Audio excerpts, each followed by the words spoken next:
పాకిస్తాన్ ఆర్మీతో పోలిస్తే Indian army చాలా strong అని మనందరికీ తెలుసు. మరి అలాంటి ఆర్మీని ఓడించి పాకిస్తాన్ పీఓకేని ఆక్యుపై చేసుకోగలిగిందా?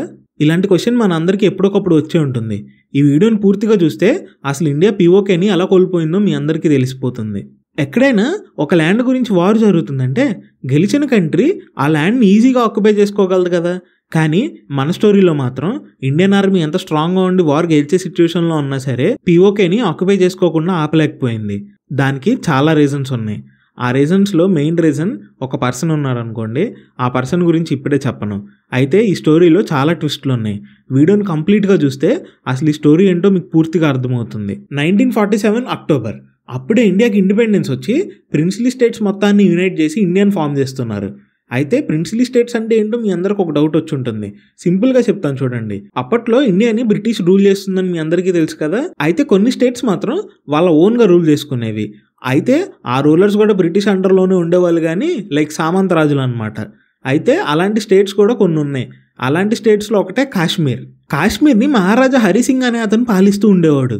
అయితే అతను హిందూ అయినా సరే ఆ స్టేట్లో ఎక్కువగా మెజారిటీ ముస్లిమ్స్ ఉండేవాళ్ళు. అందుకే అతను ఈ స్టేట్ని ఇండియాలో కలపాలో పాకిస్తాన్లో కలపాలో అనే డైలమాలో ఉండేవాడు. అందుకే అతను ఏం డెసిషన్ తీసుకున్నాడంటే నేను ఈ స్టేట్ని ఇండియాలోనూ కలపను అలానే పాకిస్తాన్లోనూ కలపను అని చెప్పాడు. అయితే ఈ డెసిషన్ ఇండియాకి కానీ పాకిస్తాన్ కానీ రెండు దేశాలకి నచ్చలేదు. ఎందుకంటే ఇది బార్డర్ షేరింగ్ స్టేట్ కదా. సో రెండు కంట్రీస్కి స్ట్రాటజిక్గా చాలా ఇంపార్టెంట్. అందుకే ఇండియా కానీ పాకిస్తాన్ కానీ కాశ్మీర్ని ఎలాగైనా ఆక్యుపై చేసుకోవాలని వాళ్ళ ప్లానింగ్స్ అండ్ స్ట్రాటజీస్ వేస్తూ ఉన్నారు. అయితే ఈ ప్లానింగ్లో పాకిస్తాన్ కొంచెం ముందే ఉంది. అందుకే వాళ్ళు ఒక అడుగు ముందే వేశారు. కానీ ఇక్కడ మీకు ఒక విషయం అర్థం అవ్వాలి. పాకిస్తాన్ ఎప్పుడైనా సరే డైరెక్ట్గా ఏ విషయాన్ని డీల్ చేయదు. వాళ్ళకి నక్కబుద్ధి కొంచెం ఎక్కువగా ఉంటుంది. అందుకే వాళ్ళు ఏదైనా సరే ఇండైరెక్ట్గా చేస్తూ ఉంటారు. వాళ్ళు ఏం చేశారంటే పాకిస్తాన్ ఆర్మీ మొత్తాన్ని ట్రైబల్స్ వేషంలో కాశ్మీర్లోకి పంపించి అక్కడ ప్రజలందరినీ చంపించి అక్కడ వాళ్ళని లూట్ చేసి ఇలా చాలా కేవోస్ సిచ్యువేషన్ని క్రియేట్ చేశారు. వాళ్ళు ఇప్పుడు ఇండియాలో కూడా అదే చేస్తున్నారు అనుకోండి, అది వేరే విషయం. దీనికి ఒక పేరు కూడా ఉంటుంది. ఆ పేరు నేను ఇక్కడ వీడియోలో చెప్పకూడదు. అయితే సేమ్ అదే చేశారనమాట. అయితే ఈ అటాక్స్ అన్నిటికీ రాజా హరిసింగ్ గారు ప్యానిక్ అయ్యి ఇండియాని హెల్ప్ కోరారు. అయితే సర్దార్ వల్లభాయ్ పటేల్ గారు ఇన్వాల్వ్ అయ్యి ఈ కాశ్మీర్ స్టేట్ అనేది ఇండియాకి చెందింది కాదు కదా, సో మేము ఇందులో ఇన్వాల్వ్ అవ్వలేము, అందులోనూ పాకిస్తాన్ డైరెక్ట్గా ఆర్మీని దింపలేదు, ఇండైరెక్ట్గా ట్రైబల్స్ లాగా అటాక్ చేస్తున్నారు, సో మీ ఇంటర్నల్ అఫైర్స్లో మేము ఇన్వాల్వ్ అవ్వలేము. ఒకవేళ ఇన్వాల్వ్ అవ్వాలంటే కాశ్మీర్ అనేది ఇండియాకి చెందింది అయి ఉండాలి. అందుకే మీరు కాశ్మీర్ని ఇండియాలో కలిపేయండి అని చెప్పి ప్రెషర్ తీసుకొచ్చారు. ఇక్కడ ఒక పెద్ద ట్విస్ట్ ఉంది. ఆ ట్విస్ట్ ఏంటో నేను ఇప్పుడే రివీల్ చేయను. వీడియోలో ముందుకెళ్లే కొద్దీ ఎక్కడో చోట రివీల్ చేస్తాను. డెఫినెట్గా వీడియోని ఎండ్ వరకు చూడండి, ఇట్స్ వర్త్ ఇట్. అయితే ప్రెషర్ తీసుకొచ్చిన తర్వాత రాజా హరిసింగ్ గారు డిసైడ్ అయ్యారు మనం ఇండియాలో కలవకపోతే కాశ్మీర్ని కాపాడుకోలేమని చెప్పి. అందుకే కాశ్మీర్ని ఇండియాలో కలపడానికి రిటర్న్ అగ్రిమెంట్ సైన్ చేశారనమాట. ఈ అగ్రిమెంట్ సైన్ చేసిన వెంటనే October 26 సైన్ చేస్తే October 27 ఇండియన్ ఆర్మీని కాశ్మీర్కి పంపించారు, అక్కడ ట్రైబల్స్ వేషంలో ఉన్న పాకిస్తాన్ ఆర్మీని వెనక్కి పంపించడం కోసం. అయితే 2 months అనేది ఈ వార్ చాలా ఇంటెన్స్గా జరిగింది. ఇండియా అది చాలా వరకు అప్పర్ హ్యాండ్ వచ్చేసింది. 2 weeksలో ఇంకా మనం వార్ గెలిచేస్తున్నాం. అయితే ఇప్పుడే ఒక పెద్ద ట్విస్ట్ జరిగింది. ఇక్కడ వరకు స్టోరీ అంతా బాగానే ఉందనుకున్నారు కదా, ఇక్కడ నుంచి ట్విస్టుల మీద ట్విస్టులు ఉంటాయి చూడండి. అయితే నెహ్రూ గారు సడన్గా ఈ విషయాన్ని తీసుకెళ్లి యునైటెడ్ నేషన్స్లో పెట్టారు. అయితే మనం వార్ ఓడిపోతుంటే యునైటెడ్ నేషన్స్లో పెట్టిన ఒక అర్థం ఉంది. ఎందుకంటే ల్యాండ్ అఫీషియల్గా మనదే కదా. రాజా హరిసింగ్ గారు అగ్రిమెంట్ మీద సైన్ చేశారు. మనం ఒక పక్క వార్ ఓడిపోవడం లేదు, ల్యాండ్ కూడా అఫీషియల్గా మనదే. సో అక్కడ ఏం జరిగినా మనం ఎవరికి ఆన్సర్ చెప్పాల్సిన అవసరం లేదు. మరి నెహ్రూ గారు ఈ విషయాన్ని తీసుకెళ్లి యునైటెడ్ నేషన్స్లో ఎందుకు పెట్టారో ఎవరికి తెలియదు. యునైటెడ్ నేషన్స్లో ఎప్పుడైతే మనం ఈ విషయాన్ని రైజ్ చేశామో వాళ్ళు న్యూట్రల్గా డిప్లొమాటిక్గా రియాక్ట్ అయ్యారు. అందరూ ఇండియాకి సపోర్ట్ చేస్తారు అనుకున్నారు, ఎందుకంటే ఆ ల్యాండ్ అఫీషియల్గా ఇండియాకి చెందింది కదా. అయితే వాళ్ళు సర్ప్రైజింగ్గా న్యూట్రల్గా రియాక్ట్ అయ్యారు. ఎందుకంటే యునైటెడ్ నేషన్స్ యొక్క మెయిన్ ఎజెండా ఏంటంటే వార్ జరగకుండా ఉండాలి. సో రెండు కంట్రీస్ని వాళ్ళ ఆర్మీస్ని వెనక్కి తీసుకొని ముందు అక్కడ సీజ్ ఫైర్ని ఆర్డర్ చేశారు. అంటే అక్కడ ఎవరు ఫైర్ చేయకుండా ఉండాలి, రెండు ఆర్మీస్ని వెనక్కి తీసుకెళ్ళిపోవాలి. అయితే ఇష్యూకి యునైటెడ్ నేషన్స్ ప్రపోజ్ చేసిన సొల్యూషన్ ఏంటంటే అక్కడ ఓటింగ్ జరగాలి. ఇందాక నేను మీకు ఒక ట్విస్ట్ ఉంది తర్వాత రివీల్ చేస్తానని చెప్పాను కదా, ఆ ట్విస్ట్ ఇదే చెప్తాను చూడండి. సర్దార్ వల్లభాయ్ పటేల్ గారు రాజా హరిసింగ్ గారిని ప్రెషర్ చేసి ఇండియాలో కాశ్మీర్ని కలిపేయాలని చెప్పి అగ్రిమెంట్ చేయించుకున్నారని చెప్పాను కదా. అయితే ఇక్కడే నెహ్రూ గారు సడన్గా వచ్చి రాజా హరిసింగ్ గారికి ఒక ప్రామిస్ చేశారు. ఆ ప్రామిస్ ఏంటంటే ఎప్పుడైతే కాశ్మీర్లో పీస్ ఎస్టాబ్లిష్ అవుతుందో అప్పుడు ఓటింగ్ పెట్టి కాశ్మీర్ అనేది ఇండియాలో ఉండాలో పాకిస్తాన్లో ఉండాలో డిసైడ్ చేస్తామని చెప్పారు. ఓటింగ్ అనేది ప్రజలు చేస్తారనమాట. కేవలం ఈ ప్రామిసే యునైటెడ్ నేషన్స్కి ఆయుధంలాగా మారింది. అసలు ఈ ప్రామిస్ ఎందుకు చేశారో ఎవరికి తెలియదు.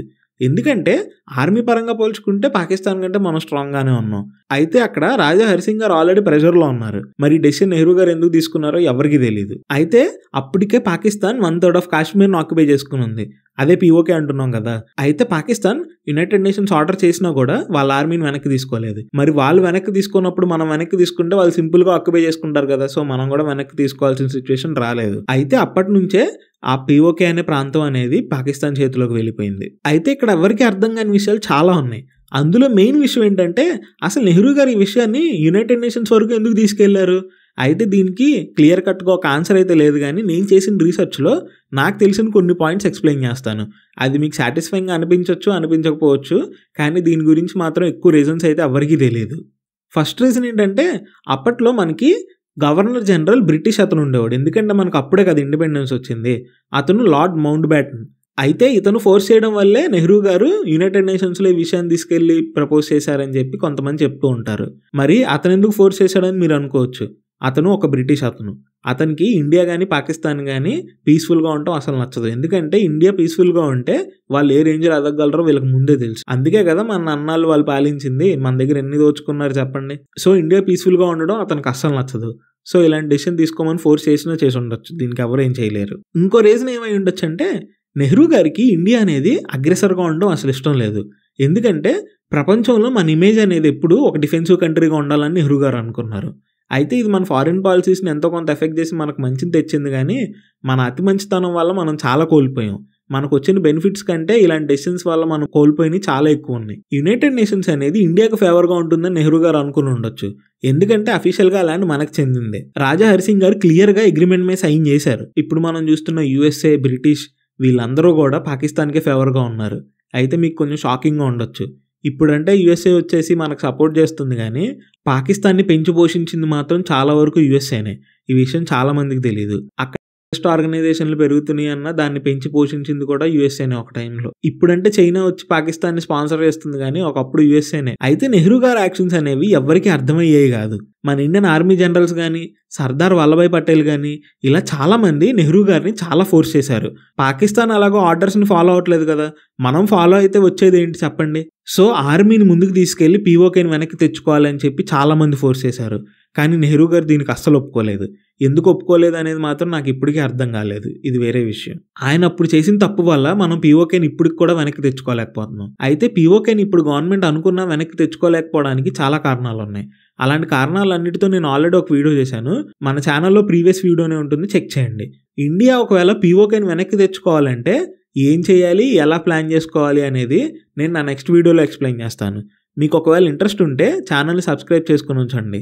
అలానే ఈ వీడియో కనుక మీకు నచ్చినట్లయితే వీడియోని ఒక లైక్ చేసి కింద మీ ఒపీనియన్ ఏంటో కామెంట్ చేయండి. Thank you for watching the video. జై హింద్, బై బై.